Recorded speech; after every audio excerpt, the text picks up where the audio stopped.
guys! Welcome back ulit sa ating channel. So in this video guys, gagawa tayo ng personality quiz test. Dahil lang gamit natin dito ay mga gemstones. So pipili ka lang sa 10 gemstone na to at ang mapipili mo ay ang sagot na magpapakita ng lahat ng tungkol sa iyo. Alam nyo ba na ang mga gemstones ay sinasabing nagtataglay na higit sa material na kayamanan? Ang ilang mga tao ay nagsasabi din na mayroon silang mga special na kapangyarihan at kumakatawan si special na facets ng ating pagkatao. Sa katunayan nga, naniniwala ang ilan na ang bato na iyong pipiliin o pinakatangi-tangi ay maaring mahulaan ang iyong hinaharap. So kaya naman subukan natin ito sa ating sarili mismo.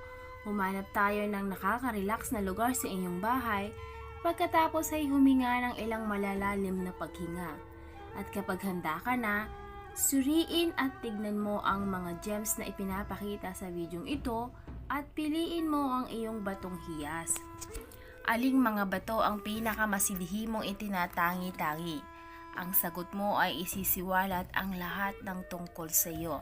Panoorin mo ang videong ito hanggang sa huli upang mahanap ang iyong mga hiyas at ang pagsusuri nito sa iyong pagkatao. Kung ikaw ay naaakit sa mga perlas, kung gayon ikaw ay isang marangal, espiritual na tao na may isang rich sense of pride, ngunit merong isang mapagpakumbabang puso. Bagaman hindi ito isang gemstone technically, ang perlas naman ay isang espesyal na bagay na pinahahalagahan at inahangaan libu-libong taon na. Tinukoy sa maraming mga relihiyosong teksto, ang mga perlas ay sumisimbolo sa kadalisayan, kawanggawa, karunungan at integridad.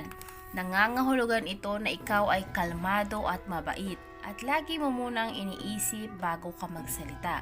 Ikaw ay isang tunay na pambihira. Sa likas na katangian, ang perlas ay kumakatawan sa pagbabago at endurance.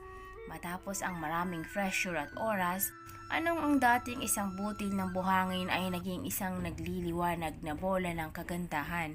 Isang bagay ang nakasuot sa iyo ng ilang sandali. Ngunit ang iyong pagbabagong anyo ay malapit na.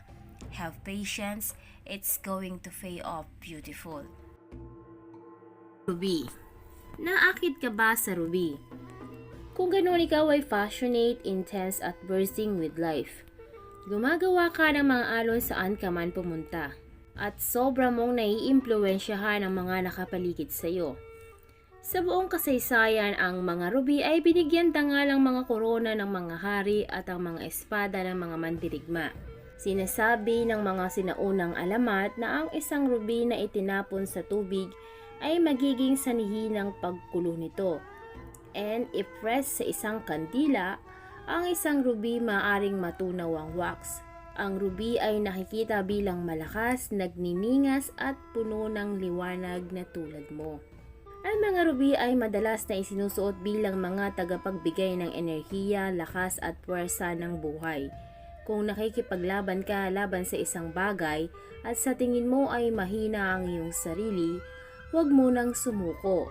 Ang lakas ay nasa loob mo at ang iyong tagumpay ay malapit na. Tumingin ka lamang sa iyong loob. Diamond. Kung ang iyong mga mata ay naakit sa mga brilyante, nangangahulugang ito na ikaw ay malakas, determinado at proud. Nagbibigay ka ng lakas sa mga nakapaligid sa iyo at kumikinang ka kahit sa pinakamalamlam na mga ilaw.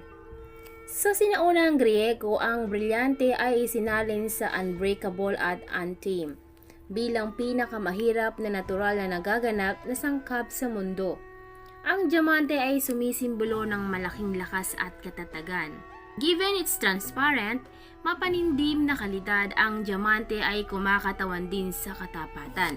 Isa kang mabait at sincere na tao at handa kang gawin anuman ang mangyari, maisakatuparan lamang ang iyong mga layunin. Tulad ng brilyante, ikaw ay walang takot at matapang. Dahil dito darating ang isang bagong pakikipagsapalaran sa iyong buhay. Sa una, maaari kang magkaroon ng konting pag-aalinlangan tungkol dito, ngunit tandaan, hayaan ang iyong ilaw na gabayan ka. Tupas. Kung ikaw ay naakit sa asul na tupas, gagawin ka nitong isang kalmado, reflective soul na pinapahalagahan ng tahimik na mga sandali sa buhay. Naakit mo ang mga tao sa iyong balanse at peaceful nature. Sa mga sinaunang sibilisasyon, pinaniniwalaan na mga asul na topaz ay may cooling powers.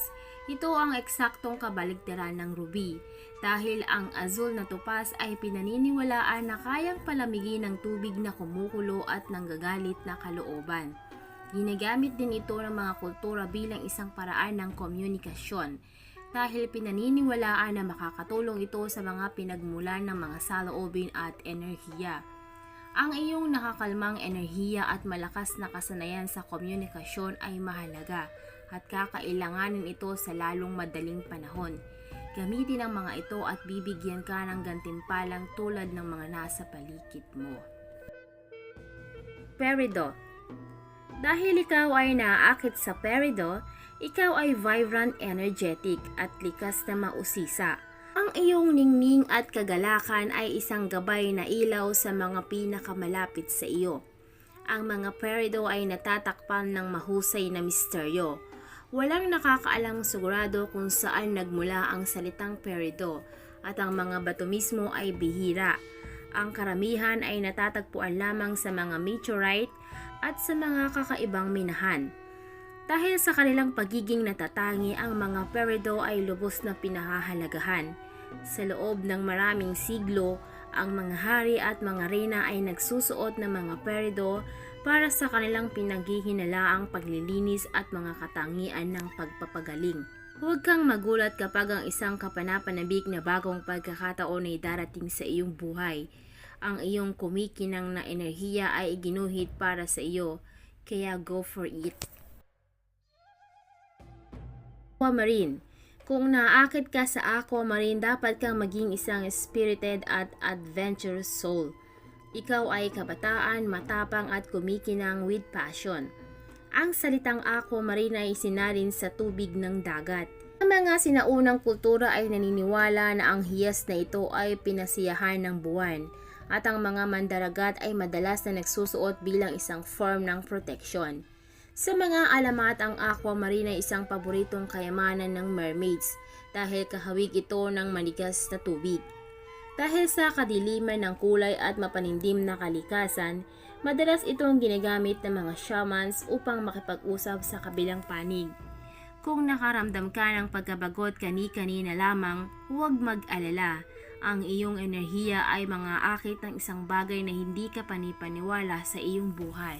Maghintay ka lamang. Tanzanite. Dahil naakit ka sa Tanzanite, nangangahulugan ito na ikaw ay isang sensuous, passionate na tao na may matalas na instinct. Mayroon kang isang maganda at malakas na aura na siya ay kinakaakit ng mga tao. Ang Tanzanite ay incredibly rare dahil natatagpuan lamang ito sa isang lugar sa planeta. Dahil dito, ang bato na ito ay pinaniniwalaan na may napaka-espesyal na kapangyarihan, karaniwang ginagamit sa mga psychic exploration. Ang Tanzanite ay sinasabing lumilikha ng isang malakas na koneksyon sa kabilang panig. Dahil dito, kinakatawan nito ang koneksyon, komunikasyon at kapangyarihan. Ang mga naaakit sa batong ito ay napakadaling maunawaan. Itigil ang pagpapawalang bahala sa iyong mga instinct. Alam mong hindi pa ito nagkakamali dati. Citrine. Naakit ka ba sa citrine? Kung ganon, ikaw ay bubbly, malikhaing espiritu na may isang tunay na kasiyahan sa buhay. Ikaw ay palaging mabait, warm at kapanapanabik. Kinuha mula sa salitang Frances para sa lemon. Citrine ay kumakatawan sa freshness at zing. Sinasabing ang pagdadala ng bato na ito ay maaring mabago ang mga negatibong kaisipan patungo sa mga positibong kaisipan. Ang sino mang naaakit sa batong ito ay isang taong nakatataas na pinapahalagahan ang mga solusyon at pagtutulungan ng magkakasama. Palagi kang mayroong mga bagong ideya at pananaw. Ang mga madilim na ulap ay maaring subukin ka kung minsan, ngunit huwag mo silang hahayaan dahil ang iyong sinag ay laging magliliwanag hanggang sa dulo. Pink Tourmaline. Kung naakit ka sa pink tourmaline, nangangahulugan ito na ikaw ay soft, sensitibo at maawain.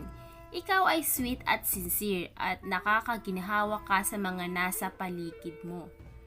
Mula nang unang ipinakilala lang Tiffany and Company noong 1876, ang tourmaline ay naging napakahalagang kayamanan. Ngunit bago ito pinahalagahan para sa kagandahan, pinag-aralan ito para sa agham.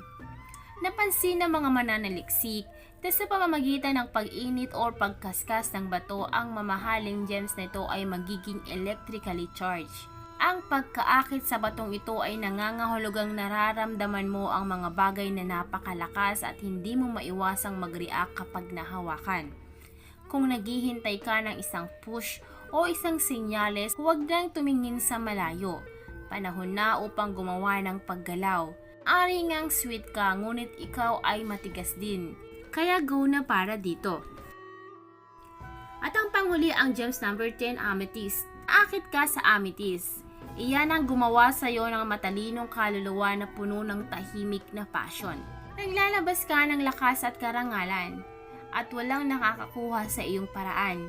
Ang salitang amethyst ay aktwal na isinalin sa hindi nakalalasing at kadalasang isinusuot ito sa mga partidong sinaunang Griego upang palayasin ang pagkalasing. Pinapahalagahan para sa nakakapangilabot na mga kapangyarihan.